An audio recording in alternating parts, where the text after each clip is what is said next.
여러분 안녕하십니까? 6월 1일 수요일 뉴스투데이 시작합니다. 오늘 오전 6시부터 6일 지방선거 본투표가 시작됐습니다. 여야는 어젯밤 늦게까지 총력전을 펼쳤습니다. 여당은 새 정부 국정 안정론을, 반대로 야당은 정부 견제론을 강조했습니다. 이호찬 기자입니다. 이번 선거 최대 격전지인 경기에선 김동연, 김은희의 두 후보의 유세전이 밤 늦게까지 이어졌습니다. 경기도를 대한민국 변화의 중심으로 만들겠습니다. 아빠 찬스, 엄마 찬스 그런 거 아니고 경기도가 드리는 경기 찬스를 드리겠습니다. 저들의 어둠을 이 세상에 낱낱이 밝히고 여러분들의 세상, 수원 시민의 세상, 진정한 우리의 세상을 만들겠습니다, 여러분. 초박빙 지역답게 두 후보는 자정 전까지 시민들을 직접 만나며 지지를 호소했습니다. 국민의힘은 이번 지방선거 승리가 정권 교체의 완성이며 집권 여당 후보가 당선돼야 예산 폭탄이 가능할 거라고 강조했습니다. 또 국정안정론과 함께 오만과 내로남불의 민주당을 심판해달라고 목소리를 높였습니다. 심판할 수 있는 유일한 방법은 여러분께서 한 분도 남김없이 투표장으로 가서 대한민국 윤석열 정부 성공을 위해서 뛰는 것 아니겠습니까? 더불어민주당은 선거 이후 당의 쇄신과 변화를 약속하며 대선 패배 이후 좌절에 빠진 지지자들에게 투표를 독려했습니다. 내일 좌절했던 여러분들이 다시 TV를 볼 수 있는 날입니다. 내일 민주당이 다시 시작하는 날입니다, 여러분! 대통령 집무실 주변인 용산역 광장에서 마지막 유세를 펼친 민주당은 윤석열 정부가 지방 정권까지 독식해선 안 된다며 견제론도 역설했습니다. 반면 정의당은 안정론과 견제론은 양당의 정치 다툼일 뿐이라며 다당제 실현을 위한 한 표를 당부했습니다. MBC 뉴스 이호찬입니다. 방탄소년단이 오늘 백악관을 방문해 바이든 대통령과 면담을 가졌습니다. 백악관 브리핑실을 깜짝 방문해 최근 늘고 있는 증오범죄 근절에 도움이 되길 바란다며 소감을 밝혔습니다. 워싱턴 김수진 특파원입니다. Wow. Hello, everybody. Good afternoon. So much excitement. 방탄소년단이 등장하자 백악관 출입 기자들이 사진을 찍기 위해 일제히 휴대전화를 듭니다. Hi, we're BTS, and it is a great honor to be invited to the White House today. 검은 양복에 검은 넥타이를 메고 온 멤버들은 이어 한국어로 발언을 이어갔습니다. 최근 아시아계를 대상으로 한 많은 증오 범죄에 굉장히 놀랐고 또 마음이 안 좋았는데요. 나와 다르다고 그것은 잘못된 일이 아닙니다.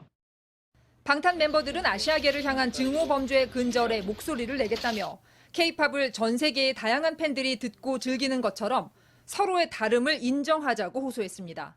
한국인의 음악이 서로 다른 언어와 문화를 넘어서 전 세계 많은 분들께 닿을 수 있다는 게 아직까지도 좀 신기하고 저희의 음악을 사랑해 주시는 다양한 국적, 언어, 문화를 가진 세계 팬, 아미 여러분들이 계셨기에 이 자리에 올 수 있었다고 생각합니다.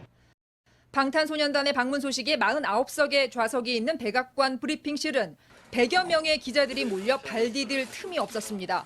후끈 달아오른 브리핑실의 열기에 방탄 다음으로 등장한 미국 정부 관계자는 멋쩍은 웃음을 지어 보였습니다. I get to go home and tell my kids that BTS opened for me. 백악관 밖에도 방탄소년단을 응원하기 위해 수백 명의 팬들이 몰려들었습니다. 방탄소년단은 바이든 대통령을 면담하고 아시아계를 향한 증오범죄 대응 방안에 대해 의견을 나눴다고 백악관은 전했습니다. 워싱턴에서 MBC 뉴스 김수진입니다. 코로나19 확진자가 감소하면서 생활치료센터와 임시선별검사소가 문을 닫았습니다. 여름 휴가철을 앞두고 입국 시 방역 지침도 추가로 완화됩니다. 임소정 기자입니다.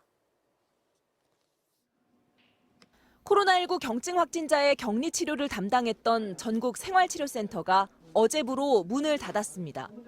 코로나19 초기 대구에서 병상 부족 사태를 해결하기 위해 처음 도입된 지 약 2년 만입니다. 해외에서 입국한 외국인들이 치료를 받을 수 있는 한 곳만 유지됩니다. 자율격리 이행 여부 및 논의 시기는 논의 중에 있습니다. 오미크론 유행 이후 도입된 확진자의 재택치료 체계가 자리를 잡은 데다 동네 병의원에서 검사 처방을 담당하게 되면서 정부는 센터를 단계적으로 축소해 왔습니다. 30일 오후 5시 기준으로 생활치료센터는 보유 병상 1,959개 중 사용되는 병상이 36개로 가동률이 1.8%에 그치고 있습니다. 생활치료센터 운영 종료에 따라 방역당국은 주거 취약자를 위한 긴급 돌봄 서비스와 별도 시설 내 격리실 등을 운영한다는 계획입니다. 확진자 수 감소에 따라 78곳만 남아있던 전국의 임시선별검사소도 문을 닫았습니다. 한편 오늘부터 해외 입국자에 대한 방역 지침도 완화됩니다. 백신 접종을 완료한 보호자와 동반 입국할 때 격리 면제를 받는 대상 연령이 현행 만 6세 미만에서 만 12세 미만으로 확대되고 입국 뒤 2차례 받아야 했던 코로나 검사는 PCR 검사 1차례로 줄어듭니다. MBC 뉴스 임소정입니다. 어제 오전에 시작된 경남 밀양의 산불은 밤샘 진화에도 21시간째 꺼지지 않았습니다. 아침에 다시 헬기가 투입됐다고 하는데 현장 취재기자 연결합니다. 이재경 기자, 현재 상황이 어떻습니까? 네, 어제 산불이 시작된 경남 밀양시 부북면에 나와 있습니다. 오늘 아침 5시쯤부터 산림당국은 헬기 57대를 현장에 다시 투입해 진화에 나섰는데요. 저희가 현장에 도착했을 때는 매캐한 냄새로 가득해서 숨을 제대로 쉬기도 힘들었습니다. 제 뒤로 보시는 것처럼 산은 흰 연기로 뒤덮여서 잘 보이지도 않고요. 또 산 곳곳에는 지금도 검뿌연 연기가 올라오고 있습니다. 어젯밤 7시 47분쯤 해가 지면서 헬기를 이용한 진화 작업은 중단됐습니다. 대신 특수진화대와 공중진화대 600여 명을 포함해 1,500여 명이 밤새 불길 확산을 막기 위해 투입됐습니다. 산림당국에 따르면 지금까지 산림 298헥타르, 축구장 420여 개 면적이 불에 탄 것으로 추정되는데요. 오늘 새벽 5시까지 집계된 진화율은 43%에 그치고 있습니다. 다행히 밤새 바람이 잦아들어 더 불길이 확산되진 않을 것으로 보이는데요. 여전히 5.3km에 걸친 구간에 불길이 남아있는 상황입니다. 이번 산불은 어제 오전 9시 25분쯤 경남 밀양시 옥교산 중턱에서 시작됐습니다.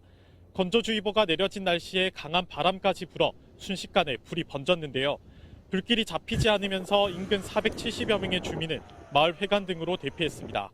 밀양구치소 수감자 390여 명이 대구교도소로 이감됐고 요양병원 환자 220여 명도 이미 다른 병원으로 이송을 마쳤습니다. 바람이 현재 초속 0.2m 정도로 어제보다 확연하게 잦아들었지만 산림당국은 오늘 오전 안에 주부를 잡는 것은 어려울 수 있을 것으로 내다봤습니다. 지금까지 경남 밀양 산불 현장에서 MBC 뉴스 이재경입니다. 오늘 투표하실 때 날씨는 두 가지만 기억하시면 되겠습니다. 자외선과 건조한 날씨인데요. 오늘도 맑은 하늘이 드러나면서 강한 햇볕이 쏟아지겠습니다. 대부분 지역의 자외선 지수도 매우 높은 단계를 띠겠는데요. 날도 어제보다 더 더워집니다. 오늘 서울이 28도, 대구 32도로 한여름 같겠습니다. 동쪽 지역에선 연일 화재 사고가 잇따르고 있죠. 대구 등지로는 벌써 일주일째 건조주의보가 이어지고 있습니다. 여기에 영동 지방으로는 강한 돌풍이 불겠고 내륙 지역에서도 평소보다 바람이 다소 강하게 불겠습니다. 오늘도 화재 사고에 만전을 기하셔야겠습니다. 오늘 오전까지 경기 북부와 강원 영서 북부로는 빗방울이 떨어지겠습니다. 대기질은 무난하겠습니다. 현재 기온은 어제보다 높습니다. 서울이 17.4도, 대전이 18도, 울산이 19.3도를 가리키고 있고요. 한낮 기온은 대전이 31도, 광주 31도 안팎까지 예상됩니다. 갈수록 기온은 오르면서 금요일엔 서울의 낮 기온이 31도까지 예상됩니다. 날씨였습니다.